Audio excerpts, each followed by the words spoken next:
এই যে মাহমুদুল আমার এলাকা, আমাদের কলেজে এমন ভাবে কলেজ আমাদেরকে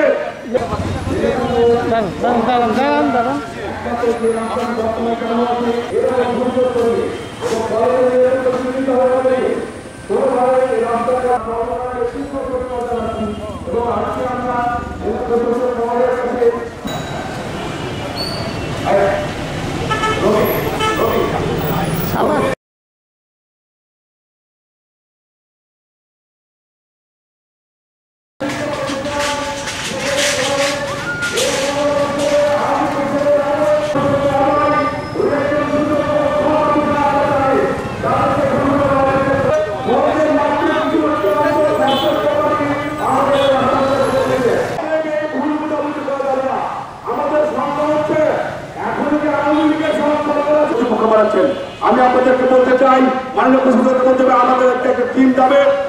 আমাদের কানেক্টিভ কোনো রাস্তা নেই এবং রাস্তা দিয়ে একটি অ্যাম্বুলেন্স ঢুকলে আরেকটি ফায়ার সার্ভিস। মশা মাছি গন্ধ দুর্গন্ধ বদ্ধ পানি আপনারা নিষ্কাশনের ব্যবস্থা করেন না।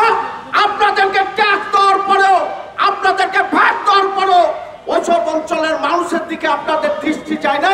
যখন পেলে পুকুরের খেটে খাওয়া মানুষ, নিরীহ মানুষ যখন সর্বসম্মতিভাবে সবাই মিলে ধর্ম বর্ণ নির্বিশেষে একটি রাস্তার জন্য যখন তারা আপ্রাণ চেষ্টা করে দিয়েছে, তখন আপনারা রাস্তাটিকে বন্ধ করার জন্য নতুন করে পায়তারা শুরু করলেন। কি অপরাধ, কি অপরাধ বেলেপুকুরের মানুষের, কি অপরাধ বেলেপুকুরের মানুষের? একটি সুন্দর যখন একটি রাস্তা যখন তৈরি হয়, একটি যখন দেশের কাঠামো তৈরি হয়, তখন ওইসব অঞ্চলের উন্নয়ন হয়। কি অপরাধ করেছে বেলেপুকুরের মানুষ? আজকে রাস্তাটি বন্ধ করে দিতে হবে।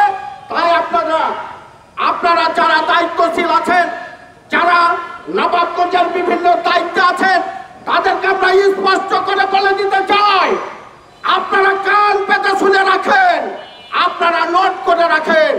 যদি বেলেপুকুরের রাস্তাটি যদি বন্ধ করে দেওয়া হয়, বেলেপুকুরের রাস্তাটিকে নিয়ে যদি নতুন কোন ষড়যন্ত্র তৈরি করা হয়, আজকে বলে দিলাম বেলেপুকুরের পক্ষ থেকে শুধু 3 নম্বর ওয়ার্ড নয়, নবাবগঞ্জের পৌরসভার 15টি ওয়ার্ডের সমস্ত ধর্ম বর্ণ নির্বিশেষে সমস্ত মানুষকে নিয়ে আমরা জেলা প্রশাসক কার্যালয়। উনি একজন আমাদের জেলার প্রশাসনের মালিক। আমরা যখন 5ই আগস্টের পর ওনাকে পাই জেলা প্রশাসক হিসাবে, তখন আমরা চিন্তা করেছিলাম যে উনি নিরপেক্ষতার সাথে এই ডিস্ট্রিক্ট চালাবেন, এই প্রশাসনের দায়িত্ব পালন করবেন। কিন্তু বেলেপুকুরবাসীর প্রতি তিনি বৈষম্যমূলক আচরণ করতেছে, আমরা সন্তুষ্ট নই। আমরা যদি মনে করি এই ডিসি কোর্ট এরিয়ার পানি আমাদের বেলেপুকুরের মধ্যে দিয়ে যেতে দেব না, পুরো করার কিছু থাকবে না। যদি 1 সপ্তাহের মধ্যে আমাদের রাস্তার দাবি যদি সুরাহা না হয়, এই বর্ষার দিনে হলেও আমরা 7 দিনের ভিতর বেলেপুকুরতে কোর্ট এরিয়ার পানি, পৌরসভার পানি, ওই মহানদীর পানি আমরা বন্ধ করতে বাধ্য হব। আমরা কলেজের কোন প্রকার ব্যাঘাত হবে না এই রাস্তা দিলে। আমরা এই রাস্তা দিলে আমরা মনে করি কলেজ আরো কলেজের যোগাযোগ ব্যবস্থা সুসংহত হবে। আমরা বলতে চাই কারা এগুলো করতেছে, আমি মাননীয় প্রশাসককে বলতে চাই, এই কলেজের দুর্নীতির ব্যাপারে আমরা জানি কি হয়, এই কলেজের মার্কেট কিভাবে টেন্ডার হয় আমরা জানি, এই কলেজের ভিতরে যে বিল্ডিং গুলো হয়েছে সেগুলো আসলে সিস্টেমেটিক টেন্ডার হয়েছিল বলে আমরা জানি। যদি আমাদের ন্যূনতম রাস্তার ব্যাপারে বাধা প্রদান করা হয় এবং প্রশাসন যদি এই ব্যাপারে বায়াস্ট হয়, তাহলে আমরা গণদুর্বার আন্দোলন করে তুলব। এইটা বিস্ফোরণ বোর্ড গত 5 তারিখে আমরা এখানে ভূমিকা রেখেছিলাম। এই স্বৈরাচার সরকার পতনে এই বিস্ফোরণের ভূমিকা আছে। কলেজের কমলমতি ছাত্রদেরকে ভুল বোঝানো হয়েছে, তাদেরকে বোঝানো হয়েছে কলেজের ভিতর দিয়ে।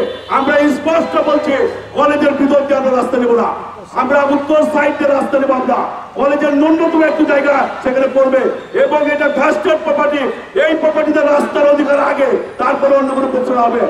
এই কলেজের সার্বিক উন্নয়নের জন্য এবং কলেজের আইন শৃঙ্খলা রক্ষার্থে বেলেপুকুরবাসী জন্ম লগ্ন থেকে এই কলেজের পাশে থেকেছে এবং আইন শৃঙ্খলার ব্যাপারে সজাগ থেকেছে। তাহলে কি কারণে আজকে বেলেপুকুরবাসীকে প্রতিপক্ষ বানানো হচ্ছে? মাননীয় জেলা প্রশাসক, আপনার কাছে আমার এটি প্রশ্ন। এক অদ্ভুত ভাবে কলেজ কর্তৃপক্ষ দাঁড়িয়ে গেছে এটার বিপক্ষে। আমাদের ভাবতে অবাক লাগছে, একটি রাস্তা নির্মাণ হবে, একটি কলেজ কেন এটার বিপক্ষে দাঁড়াবে? এই কলেজ তো আমাদেরই।